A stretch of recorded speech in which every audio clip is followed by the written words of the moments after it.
Hey guys, welcome back to my channel. Hopefully you guys liked my last video. If you didn't watch it, go watch it. But hi everyone. I am sitting in my classroom and I'm a little bit sad because I have to start to clean it out.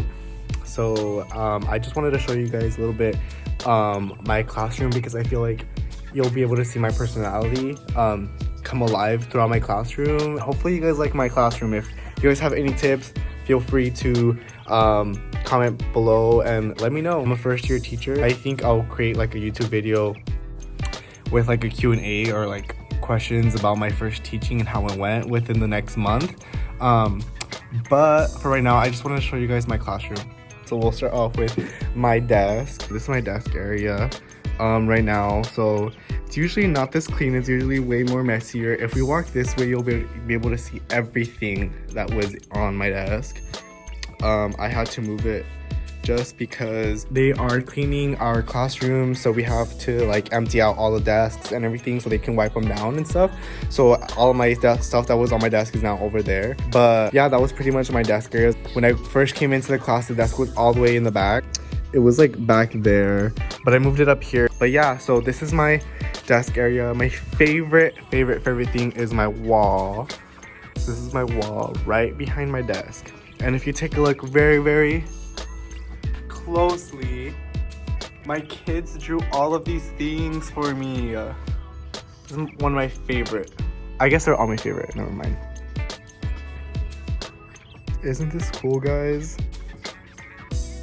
My students loved me. This was one of the first ones that I got, and I just thought it was so cool because it looked like she spent so much doing that. I definitely didn't want to fill up my whole wall because it's important that I put other stuff on there. So I have like other ones here that, you know, now they're just memories, but I just like to put them up there just because teaching is one of the hardest jobs, guys, of my life. I've done a lot of crazy things in my life, but teaching is definitely one of the hardest and craziest things I've done. I don't regret it at all. I'm excited for next year. I know it's gonna be one of the hardest years of my life again next year, just because COVID-19. Honestly, just looking at all of these things made my days better. And when I was having a bad day, I could just literally turn around, read a message, and just kind of get inspired or just kind of like refocus a little bit. But that's why I have them all back here. So this is one of my favorite areas to be. Some other things I'll show you guys is just like what's on my wall. So right in the front of the class, I just have all of these little anchor charts, I guess. This is for science. I'm really proud of this. Over here, there's this other wall that I have all of these.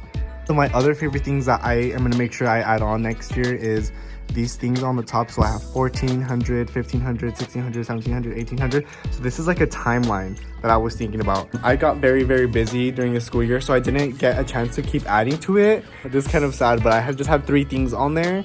But I'm definitely going to keep those things and I'm going to keep adding them this summer. So my timeline can just go, and I like something that I thought about, like I had a vision for this timeline is teach my students like social issues that I can like include like in our morning meeting or during our breaks or whatever. My students loved history, they love social studies. So bringing in things like that, they loved. They now have my word wall. Again, guys, I'm so sad that I didn't add more things on here.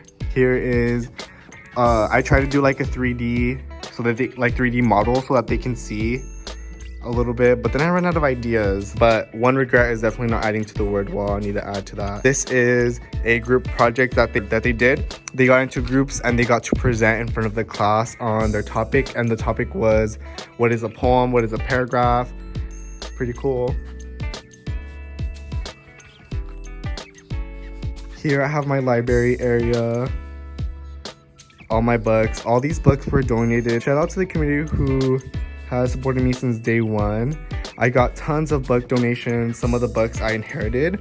Really cool about my school is that we are starting to be like a bilingual school. So we have tons of bilingual books that are in Spanish and English, or that are just in Spanish. Which is awesome because my students are, a lot of them are bilingual. So it gives them the opportunity to keep practicing their Spanish because I know I didn't. I know I spoke Spanish in my house, but I didn't really speak Spanish at school, and just because the option wasn't really provided for me. So I think that's awesome. And I went to WSU, go Cougs, so I needed to have that flag up here. This art I got from the middle school, even that, the middle school art teacher. And then the top of the stuff I just got at Walmart. And my theme for the class was gonna be like stars, like catching or reaching for the stars. Here I have all of my students, their goals. These are so cute. My goal is to have new friends. Here I had a box with a kindness project idea. So every single month we had a kindness project.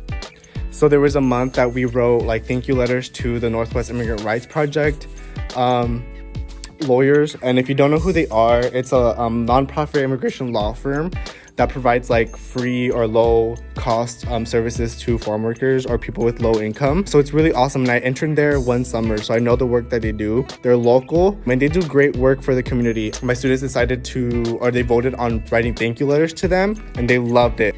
So this is the back view from where I'm at the library. I was recording for my class, that's why that's there. That's usually not there. But I was recording content like so that they can check their work, since we are doing virtual learning right now. This is a song that they created about energy. This is the back of the class. They did this all during health. So this isn't me, this is health. So my back cabinets. I love this. This is awesome. So during Native American History Month, I sought out resources or people who can come in and talk to my students. So luckily at our school, we have a person who is in charge of communicating with our Native American families and helps them with anything that they need. She's basically here to support them. But anyways, I had her come to our class and she presented, and it was amazing. Everyone was engaged. She presented and she showed us some really cool things that were passed down in her family and some things that she has made from scratch, from literally scratch. So it was amazing for them to be able to see things and touch things and just hear about stories that normally aren't heard. So that was really cool. So there's that. I just kept them up, and then here's my other stuff. So my classroom isn't usually, I guess, how it usually always is, but the walls are all the same. Some stuff fell off. I'm looking at these desks and I'm like, oh, I let them put stickers on it and draw on their desks. So, and my reasoning was, okay, it's okay, I'll let them, and then closer to the end of the school, I'll have them wash their desk. But now since school is canceled, I have to do that all myself, guys. So look at their desks. This is my prize box. So at the end of every month, the people who had the most points, they would come and get a prize. These are just some stuff that were in there. So some Go Cougs posters, some Seahawk posters, some clocks, some toys, some chips, some Play-Doh, some more Play-Doh, an alien, some slime. So that's pretty much it, y'all. The last thing that I just want to say, if you're watching this video and you're trying to pursue a teaching degree or you want to be a teacher, I guess some advice that I have, I guess that I'm wrapping up my first year, even though I'm still teaching, but with my kids, my first year. The advice that I have is just love your kids. At the end of the day, they need love. Obviously, you're not here to save them because kids don't need saving. Especially if you're white, you don't need to be coming in with that mentality of like, I'm here to save my kid. But they do need a lot of love. There's definitely a lot of times where I thought I failed and I just thought I was a horrible teacher. But then there was days where I've had students open up completely to me. Particularly, I'm thinking like about a student first 2 weeks of school. We were bumping heads a lot. He even like cussed me out and stuff like that as a fourth grader. But where we were at the end of the year was we had a beautiful relationship. He was able to open up to me. He was able to let me know when he needed help. He was able to let me know when he wasn't feeling good. And by that, I mean not like sickness, but like, you know, like maybe things were going on at home. But it was just that relationship that I built with him, just letting him open up to me. You know, teachers want to be perfect, but in reality, you're not going to be perfect. Even when you're teaching 40 years, maybe, I mean, hopefully you're close to perfect, but you're gonna have a different set of kids every single year. It's gonna be different every single year. Things are gonna work one year, things are not gonna work the next year. But one thing that can stay consistent, and one thing you know, that you can control, is the way that you treat the kids, the way that you listen to the kids, the way you treat them like they are people. Big thing, treat them like they're people. You know, we all, as human beings, we all have these emotions. We all get really frustrated and mad, and we need to understand that they are kids, but they're also people. They're gonna get frustrated when they come in and they're really mean to you. There's a reason behind that, you know. So just knowing that and just coming in like, okay, I'm gonna come in with the best version of myself, and I'm gonna love my kids unconditionally, you're already at the right track. So my advice is just love your kids unconditionally and care about them, because that's the first step towards being a great teacher, is that you care about your students.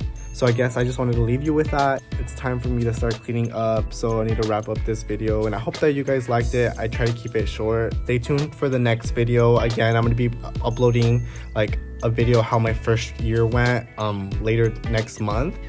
So stay tuned with that. But thanks for watching my video.